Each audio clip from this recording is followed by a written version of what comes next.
A baby's born. Wrap up a baby gift of $5,000, will ya? What? At Sophia's carefree tone, I couldn't help but exclaim aloud. It's been years since I've been in touch with Sophia after what happened, and yet she wants to be celebrated? That's just crazy. When I told my husband Noah about this, let's both go and give a baby gift, he surprisingly said. Unbelievable. But Noah seemed to have a plan, so I ended up going with him to Sophia's house. A reunion with Sophia after such a long time, we greeted her with smiles and congratulations. Congratulations on your baby, Sophia. This is our gift for the baby. Noah, smiling, handed her a piece of paper. The moment she saw it, Sophia's face changed. What is this? Sophia turned pale. It's nice to see you again, Mrs. Jones. With that, Noah took off his hat and smiled cunningly. Seeing Noah clearly, Sophia's eyes widened in shock. You are... And she began to tremble pitifully. My name is Harper Thomas, just turned 30. My husband is the 35-year-old Noah, and our recently 4-year-old daughter Charlotte. This is our family of 3. A normal, peaceful life, but the journey here wasn't smooth. Actually, this is my second marriage. My first marriage goes back about 5 years. Charlotte is the child of my ex-husband Elijah. Elijah is remarried, just like me. His wife is my younger sister Sophia. Sophia, 29, a year younger than me. Being close in age, we should have stayed on good terms as adults. But I haven't been in touch with Sophia for a long time. After what happened, it's natural. People who don't know the situation say things like, sibling fight? Make up soon. However, what Sophia did to me isn't something easily forgiven. What happened between us sisters? There lies a complex situation. As kids, I remember Sophia and I were just ordinary, close sisters. The change began to show maybe when Sophia entered middle school. She realized she had a cute face, started getting into fashion, experimenting with clothes and hairstyles, and dieting more. Naturally, her studies started to suffer. Sophia was getting scolded more and more by our parents and teachers. Moreover, my presence probably added pressure on her. Not to toot my own horn, but I was relatively good at academics, maintaining decent grades. Sophia would get upset being compared to me. Of course, I tried to support her. I'd ask our parents not to be too hard on her, and sometimes helped her with her studies. But interest can't be forced. Her grades didn't improve, and Sophia dove deeper into beauty. She started wearing makeup, and by high school, she even appeared in magazines as a model. Sophia's circle of friends had become quite flashy, but she still looked up to me. Big sis, top of the class again. You're so smart. I really admire you. I brag about you to all my friends. She often said things like that warmly. Eventually, I entered a prestigious university. A year later, Sophia went to a beauty school. It was around then that something puzzling happened. I was at a cafe near the station working on an assignment when I heard a familiar voice. It was Sophia and her friends. They mentioned using this cafe sometimes. It was awkward, but they couldn't see my table from where they were. So I stayed put. Soon, one of Sophia's friends said, This is near South University, right? Your sister goes to South University, doesn't she? So smart, wow. Then Sophia said something unbelievable. Yeah, that plain Jane who does nothing but study. I couldn't believe my ears, but it was unmistakably Sophia's voice. Wow, Sophia, that's harsh. Are you two not close? Not at all. We get along fine superficially, but she doesn't care about fashion, just studies all day, and is honestly so uncool. Even if we meet in town, I'd never want her to talk to me. She's happy getting praised by teachers and parents for her studies, no matter how uncool she looks. Laughing, Sophia said, I was frozen, unable to move. I never knew Sophia thought of me that way. Shocked and angry, I was dumbfounded. I came home much later than usual. Sophia was her usual self. Hey, big sis, welcome back. You're late. Studying at the library again? You're such a hard worker. I was confused. Which was the real Sophia? But I didn't have the courage to confront her about what I heard. So our days continued superficially unchanged. My heart remained clouded. That's partly why, after graduating from university and getting a job, I decided to move out of my parents' house. After that, I hardly saw Sophia. Time passed and I turned 25. Around this time, I was set to marry Elijah, a college classmate. We reconnected at an alumni meeting and hit it off. Elijah was an ordinary employee, but his family owned a lot of land in prime urban locations. In other words, he was from a wealthy family. However, that didn't matter to me. I was attracted to Elijah's generous personality. With our wedding approaching, I went back home to introduce Elijah. Of course, Sophia was there. Sophia, now a working adult, had become an esthetician. She must have been really into beauty. Her makeup, style, and fashion were perfect, like a model's. I was nervous at first, but Sophia laughed freely and congratulated us as before. My heart gradually warmed to Sophia again. Maybe back then, Sophia was just a moody teenager. Time has passed and we've both grown up. I convinced myself of that. Soon, Elijah, Sophia, and I, being close in age, became good friends. Sometimes the three of us would hang out together. It would have been tough for Elijah if Sophia and I were still awkward. This is good. After marrying Elijah, I quickly got pregnant. I decided to give birth near my parents' home. So I discussed with my parents and started visiting a hospital nearby. It was a busy time. I had severe morning sickness and had to be hospitalized for a while. My parents visited, but I rarely saw Elijah or Sophia. But I was too ill to worry about that. I didn't have the luxury to worry about others. Looking back, I wish I had paid more attention. Maybe then I would have noticed. And then I went into labor. A healthy baby girl was born. Her name is Charlotte. But my health took a while to recover, so I stayed at my parents' home for some time. Elijah, busy with work, didn't visit, only sending messages and calling. Eventually, my health improved bit by bit. Finally, I could return to Elijah's home. What would Elijah say when he saw the baby? Thinking lightheartedly, I opened the door. Elijah, I'm home. No answer. As I opened the living room door, a shocking scene unfolded. Elijah and Sophia, half-dressed, intimate like lovers. What? I was speechless. Elijah hurriedly got dressed. In contrast, Sophia was oddly calm. What the heck is going on? Harper, this is a misunderstanding. Welcome back, big sis, Sophia said, smiling. Not welcome back. Explain this. What? Isn't it obvious? We're in a relationship like this, Sophia nonchalantly said, wrapping her arm around Elijah's. My head was pounding. What was Sophia talking about? Resigned, Elijah apologized. I'm sorry. What's that? I can't believe this. It's unbelievable, both of you. Even with me and Charlotte here, it's just wrong. Confused, I rushed out of the house. But where could I go? Reluctantly, I took Charlotte and went back to my parents' house. As I explained the situation to my parents, my mobile phone rang. It was Elijah. I'm sorry for surprising you earlier, Harper, but Sophia and I have developed feelings for each other. I want a divorce. What? What are you talking about? We have Charlotte, remember? Child support for Charlotte. So? I couldn't understand what he was saying. Confused, I listened to Elijah's explanation, why he got involved with Sophia. It seems Elijah found Sophia cute the first time he saw her, but she was his wife's sister. They became close as relatives of similar age. Then I was hospitalized for morning sickness. During that time, Elijah and Sophia grew closer. Sophia had tearfully confessed that I had always been mean to her since we were kids. Big sis always called me stupid. I never said such terrible things. It was clearly a lie by Sophia, but Elijah believed her story. His own complexes played a part in this. Elijah, coming from a wealthy family, had entered university through a large donation. In other words, it was an unfair admission. He hadn't gotten into the prestigious university on his merit. These complex feelings made him feel inferior to me, who entered through general admission. This background led Elijah to empathize with Sophia. He believed her story and became disappointed in me. You're smart and responsible, sure, but that doesn't mean you should belittle Sophia. I'm disappointed in you. Marrying such a mean-spirited woman was a mistake. What are you talking about? That's a lie by Sophia. Don't believe it. No, I'm not being fooled. I'll sign the divorce papers and send them to you. Wait a minute. Listen to me. My cries were in vain as the call ended. Unbelievable. He believed such lies. I was stunned. A few days later, overwhelmed by everything, I came down with a fever. My parents, knowing everything, comforted me and took care of Charlotte. How pathetic. I need to recover quickly and sort out this mess. While I was thinking this, the entrance door opened. I thought it was someone else, but it was Sophia.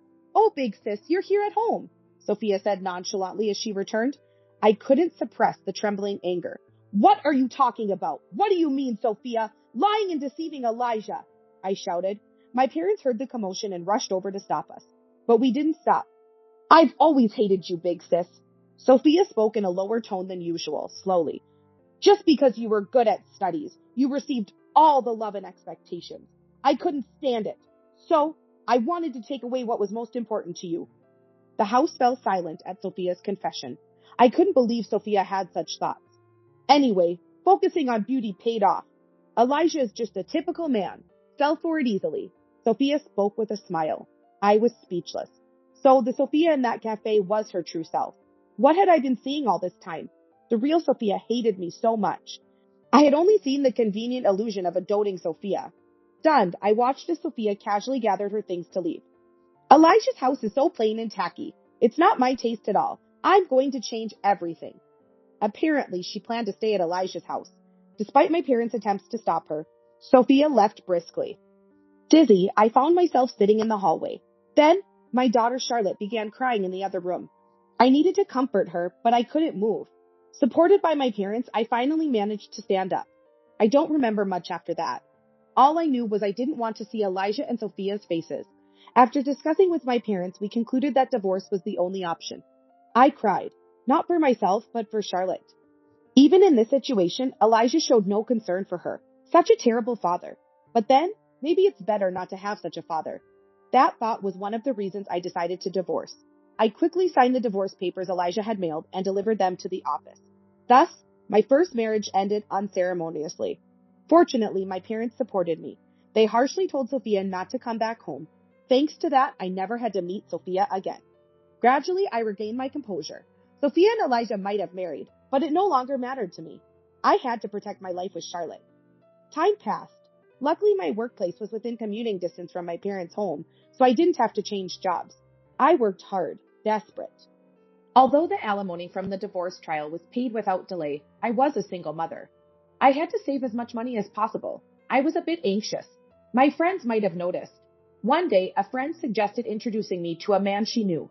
Initially hesitant, I agreed to meet him, assured he was a sincere person. His name was Noah Thomas, 5 years older than me, tall and well-built. I thought he'd be intimidating, but he was surprisingly serious and kind. Busy with work, he hadn't had much luck with women before. We were naturally drawn to each other. Charlotte warmed up to him as we spent time together. Then, one day, Noah said he wanted to protect Charlotte and me. I cried, moved by his words. Later, we got married. Now we live a simple but happy life as a family of 3. I thought I had nothing to do with Sophia anymore. But then one day, relaxing at home, my mobile phone rang. Instinctively, I answered. Big sis, how are you? Hearing Sophia's voice, I trembled. I should have checked the screen before answering. Too late for regrets. What do you want? I replied as coldly as I could. I didn't want any more disturbances in my peaceful life. Then, Sophia cheerfully said, A baby's born! Wrap up a baby gift of $5,000, will ya? What? After years of no contact, her expecting a celebration was absurd. And $5,000? No less? Ridiculous. I was outraged, but Sophia, unconcerned, continued talking about her life. She'd continued as an esthetician and opened her own salon about 3 years ago. The land and building for the salon were borrowed from Elijah's parents, located in a prime area. She bragged about how successful it was. Just a boastful story. I quickly ended the call, fed up with her self-centeredness. Unbelievable. How could she call so insensitively? I was seething with anger. That night, when Noah came home late from work, I immediately told him about it. Noah had been busy lately, always coming home late. But we made a point of having dinner together. He always valued our communication, saying from the beginning of our remarriage, I want us to talk about everything. Over dinner, I told Noah, Elijah's sister called? She's running a beauty salon now? Seems like it. Her ex-husband was wealthy, so he probably helped with the funding. What's her name? Sophia. She's now Sophia Jones. After I answered, Noah thought for a moment, then said, I see. That's what it is. What? What's wrong?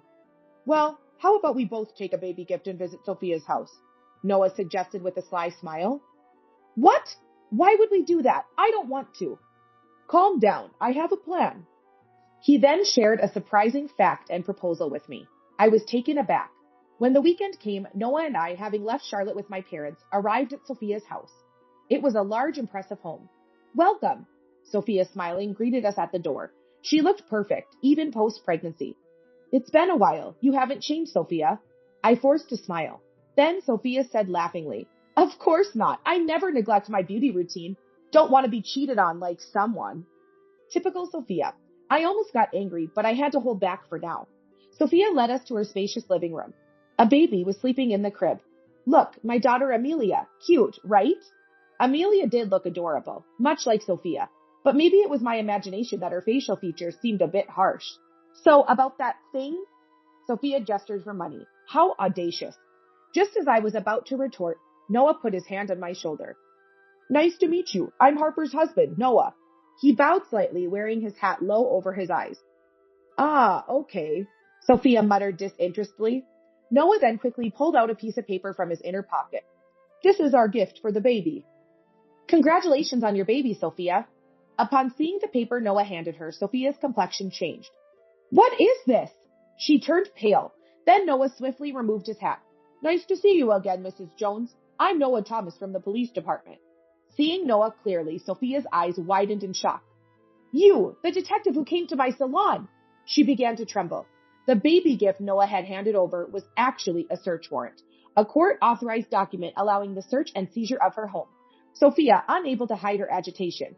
She had been committing fraud in her aesthetic salon, deceiving customers with false promises like guaranteed weight loss and selling dubious products. She enrolled them in expensive courses with little benefit, without proper explanation. She kept repeating such actions. Sophia had been warned by the Federal Trade Commission, but ignored it.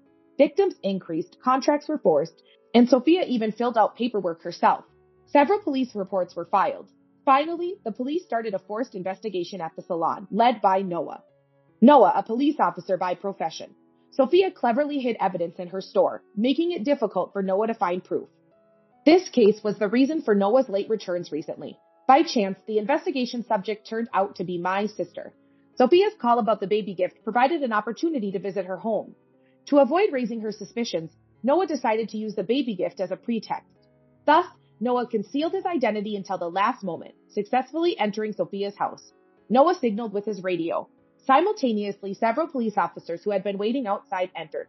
Sorry, but this was the only way to get into your house. Then Elijah arrived. What's all this commotion? What's going on, Sophia? Sophia could only groan in response to Elijah's questioning. The police started searching various parts of the house, seizing numerous items in cardboard boxes. As Elijah began to understand the situation, he questioned Sophia further. He seemed unaware of my presence. In panic, Sophia suddenly lunged at one of the officers entering the house. Stop! Don't mess up my house! Sophia shouted. Noah raised his voice. Don't interfere! I'll arrest you for obstructing public duties. Hearing arrest, Sophia reluctantly let go. Her face twisted in frustration. But this wasn't the end for Sophia. She glared sharply at Noah. I'll tell Sebastian, Elijah's father. He knows many high-ranking police officials. He could easily cover this up.